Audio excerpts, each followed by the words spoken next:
morning kids, welcome to SRV Academy. Today I Aparna Verma going to discuss with you subject SST of class 4th.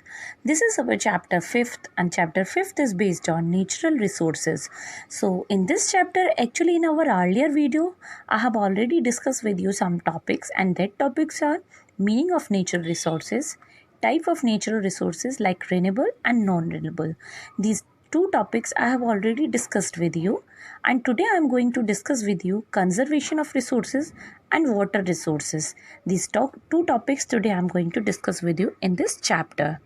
So in this chapter already I have told you that what we shall learn about the natural resources, type of natural resources like renewable, non-renewable, and water means use of water, personal use, domestic use, industrial use.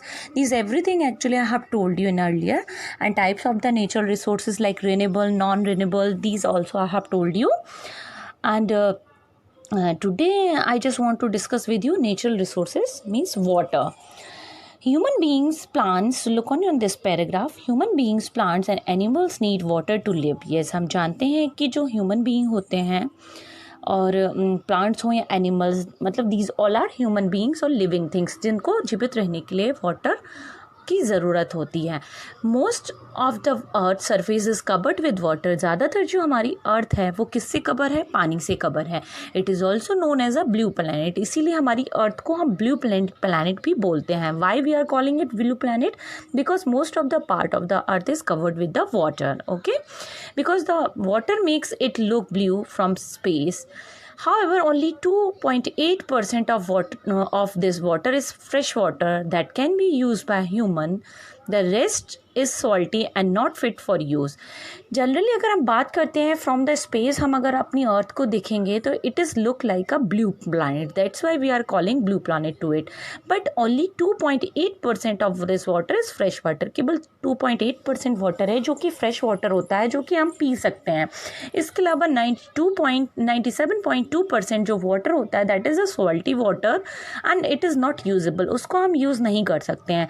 Therefore the amount of the fresh water is scarce and must be used wisely.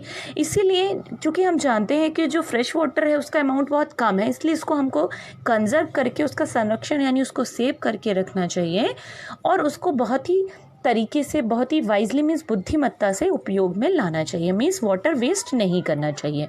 So natural resources means water हमारा क्या होता है? This is a natural resources and this is very important for all livings organisms like animals और plants, anything. Our earth is also called blue planet because 2.8% water is present as a fresh water, and when we look our earth from the space it look like a blue planet, and 97.2% is salty water and this is not usable. Okay, now next topic that is source of water. अब water के source क्या क्या हैं? Rain water is the main source of fresh water on earth. Yes, हमको पता है कि बारिश जो होती है सबसे main source है पानी का. A large amount of rain water flows into ponds, lakes and rivers. बारिश का जो पानी होता है वो क्या कहाँ आकर के इकट्ठा हो जाता है? रिवर्स में, पॉन्ड्स में, लेक्स में. तो इसको हम क्या कहते हैं? It is known as a surface water. Surface means rain water is comes and it collects in ponds, lakes and rivers and that is called a surface water. Rain water that seeps into the earth is called underground water. और जो पानी के जो ज़मीन के अंदर चला जाता है वो हमारा क्या होता है? Underground water. It can be taken out by digging open wells and tubewells and handpumps. तो हम जो अंडरग्राउंड वाटर होता है उसका भी यूज़ कर सकते हैं कुएं खोदकर, हैंडपम्प लगा करके और थ्रू द ट्यूबवेल्स. ओके, तो सरफेस वाटर वो होता है जब when rain water directly come and collect in river, ponds and lakes, that is surface water. And when water went into the earth is called underground water, and we just take this water through the tube wells, hand pumps and valves. Okay, now uses of water is used for personal or domestic uses as drinking, bathing, cooking, washing. हमको सबको पता है पानी का use क्या होता है. Personal use होता है, घरेलू यूज़ होता है, वॉशिंग में, कुकिंग में, ड्रिंकिंग में, है ना. It is use for the irrigation in agriculture. Yes, irrigation in agriculture यानी खेती में सिंचाई के लिए भी पानी का यूज़ होता है. Water is also used for industrial purpose such as extracting natural gas from rock, paper making and other industries में भी एक बहुत ही लार्ज अमाउंट में हम वाटर का यूज़ करते हैं गैसेस को एक्सट्रैक्ट करने के लिए, है ना, मतलब निकालने के लिए चट्टानों से, पेपर बनाने के लिए, और भी इंडस्ट्रीज़ में बहुत ही लार्ज अमाउंट में हम वाटर का यूज़ करते हैं। ओके, ना use of water in irrigation. अब इरीगेशन में, खेती में हम किस तरीके से वाटर का यूज़ करते हैं। Farmer needs water to irrigate their fields and ensure that their crops grow well. जो किसान होते हैं उनको अपने जो फसल होती है उनकी सिंचाई के लिए पानी की बहुत ज़रूरत होती है जिससे फसल अच्छी उग सके। They get water for irrigation through water tanks, canals, dams and. तो ये जो पानी सिंचाई के लिए मिलता है वो कहाँ से मिलता है? नहर बना करके, डैम्स से, वाटर टैंक्स में कलेक्ट करके मिलता है। The water stored in dams is use for the generation of electricity, irrigation and other purpose as well. जो डैम्स का वाटर होता है उसका हम क्या यूज़ करते हैं? इलेक्ट्रिसिटी बनाने के लिए और सिंचाई के लिए नहरें निकाल करके हम इसका वाटर का यूज़ करते हैं जो डैम में कलेक्ट होता है। These dams therefore are also called multipurpose project. तो जो डैम्स होते हैं एक्चुअली मल्टीपर्पज़ प्रोजेक्ट के लिए हम डैम्स का यूज़ करते हैं, क्योंकि जो डैम का वाटर होता है उसके थ्रू हम कैनाल्स निकालते हैं और कैनाल से सिंचाई होती है। इसके अलावा इलेक्ट्रिसिटी का भी जो बनाई जाती है वो डैम के पानी से ही बनती है। Some important multipurpose project in India are Bhakra Nangal dam. जो कुछ प्रोजेक्ट डैम में चल रहे हैं वो भाखड़ा नागल डैम है built on the Sutlej river. Sutlej river पे बना हुआ है भाखड़ा नागल डैम बांध, जो कि पंजाब में है। And Damodar valley project on the Damodar river. और एक दामोदर वैली प्रोजेक्ट भी है जो कि एक लार्ज अमाउंट में इलेक्ट्रिसिटी का प्रोडक्शन करता है और इसके थ्रू बहुत अमाउंट में खेती के लिए for the irrigation we just use the water. So you just see in this pictures that farmer in Punjab, Uttar Pradesh and other state use water pumps to irrigate the fields. Then Indira Gandhi Canal is very important source of irrigation for the farmers in Rajasthan. In India, farmers dig ditches so that rain water can flow into the field. Ditches means गड्ढे बना देते हैं। Bhakra Nangal dam built on the Satluj river for multi-purpose project. So these all are the uses of the water, है ना। Now next, Taka is a raised platform. A small opening, a fetch water is a traditional form of rainwater harvesting.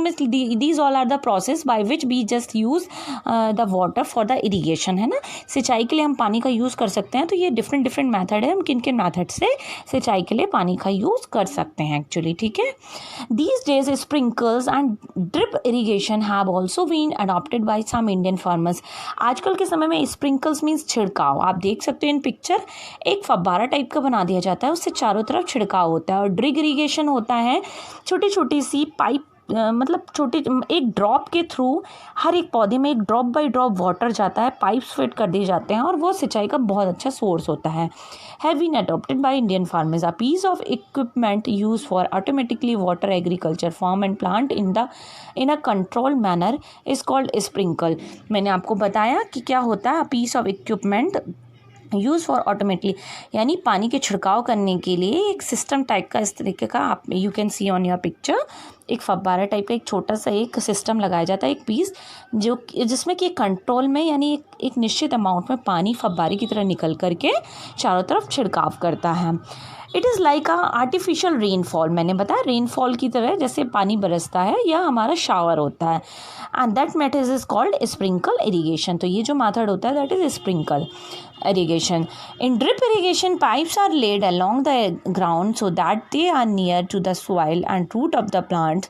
Water drips out from these pipes and keeps the soil moist. Drip irrigation helps in reducing the water wastage of water. Drip irrigation में क्या होता है? Drip means drop करके पानी जो होता है वो पौधे के पास ऐसे पाइप फिटिंग किए जाते हैं कि ड्रॉप कर करके जो वाटर होता है वो मिट्टी में और उस पौधे की रूट्स तक पहुंचता है, एक ड्रॉप बाय ड्रॉप। इससे क्या होता है, पौधे को ऑल टाइम वो मॉइस्ट रहता है, मॉइस्चर मिलता है, वाटर मिलता रहता है। और जो ड्रिप इरीगेशन होता है वो हमारे पानी की वेस्टेज को कम कर देता है, इससे हमारा पानी बर्बाद नहीं होता है। So this process is here you are seeing, this is the sprinkle method, जिसमें कि स्प्रे टाइप का होता है वाटर, जैसे शॉवर से स्प्रे होता है ना, लाइक वैसे। और पौधों में चारों तरफ एक छोटे से इंस्ट्रूमेंट के थ्रू स्प्रे करके पानी दिया जाता है। और ऑन द अदर हैंड जो ड्रिप इरीगेशन होता है वो इस तरीके की पिक्चर में you can see in this picture, पौधों में एक एक पाइप बिछा दिए जाते हैं और हर एक पाइप जो होता है हर पौधे की रूट पर ड्रॉप बाय ड्रॉप वाटर उस पौधे को मिलता रहता है और पौधा मॉइस्ट होकर के ग्रो करता रहता है. Okay, now conservation of water. अब हम वाटर का संरक्षण कैसे कर सकते हैं. The storage of water is a growing problem in many parts of country. पानी का स्टोरेज करना की बहुत बड़ी समस्या हमारे देश में है. Additionally the dumping of waste from industries and sewage from big cities pollute water bodies and harm marine life. और ज़्यादातर क्या होता है, बड़ी बड़ी सिटीज़ में क्या होता है कि इंडस्ट्रीज से निकला हुआ जो पानी होता है, वेस्ट होता है, सीवेज से निकला पानी होता है, बड़ी बड़ी सिटीज़ में जो पॉल्यूटेड पानी होता है वो क्या करता है, मेरीन लाइफ को यानी समुद्री जीवों की लाइफ को बहुत ज़्यादा बर्बाद स्पॉइल कर रहा है. Therefore each one of we us should do wit to conserve. इसलिए हम सबको प्रयास करना चाहिए कि हम पानी को बचा सकें और हमारा जो पानी है वो पोल्यूशन से बच सके, गंदा ना हो. तो हम क्या कर सकते हैं, एक तो रेन वाटर हार्वेस्टिंग सबसे अच्छा सोर्स होता है. उसमें क्या होना चाहिए, छत पर पानी बरसता है तो हमें छत पर इस तरीके से पाइप अंडरग्राउंड फिट करके टैंक बनाने चाहिए कि डायरेक्ट जो बारिश का पानी है वो उन टैंक में कलेक्ट कर सकें, कंटेनर में कलेक्ट कर सकें और उसका यूज़ हो सके. Next, do not leave the taps open when you are not using water. हमें कभी भी पानी खुला नहीं छोड़ना चाहिए. अगर आप यूज़ नहीं कर रहे हैं तो नल बंद करिए. Use a bucket instead of shower to take a bath. पानी का इस्तेमाल आप कर रहे हो तो बकेट और मग का यूज़ करें नहाते समय, ना कि शावर का. Store rain water for future. Yes, बारिश के पानी को कलेक्ट करके रखें. Throw tissue paper into the waste. Throw not even through paper. हम जितनी भी वेस्टेज हैं उनको हमको डस्टबिन में फेंकना चाहिए, वेस्ट बास्केट में फेंकना चाहिए, ना कि पानी में मिक्स करके. बिकॉज ये जो वाटर होता है गंदा वो पॉल्यूटेड होकर के मरीन लाइफ को अफेक्ट करता है. Fix the leaks in pipe in the kitchen, bathroom और एनी अदर. किसी भी जगह का अगर पाइप लीक कर रहा है, नल लीक करता है तो उसको फिक्स करवाना चाहिए. इससे हमारी वाटर वेस्टेज कम होती है. Factories must treat the polluted water before releasing into. और हमेशा जो फैक्ट्री से निकला हुआ पानी है अब वो पॉल्यूटेड होता है तो उसके पोल्यूशन को दूर करने के बाद ही हमको उस वाटर को नदियों में, तालाबों में, समुद्रों में, वाटर बॉडीज़ में छोड़ना चाहिए. अदरवाइज मरीन लाइन इफेक्टेड होती है. So here some points on that, all the points we should have to think and we should have to work on that actually for the conservation of water. So in this chapter I have already discussed with you some important points and how we do the irrigation, hana, in how we use the water for the irrigation and other in industries and other places, and how we do the conservation of water. Okay, so please read this chapter carefully. Here your chapter is completed. And if you have any doubt, then you can ask me. So kids, for the today, thank you and have a nice day.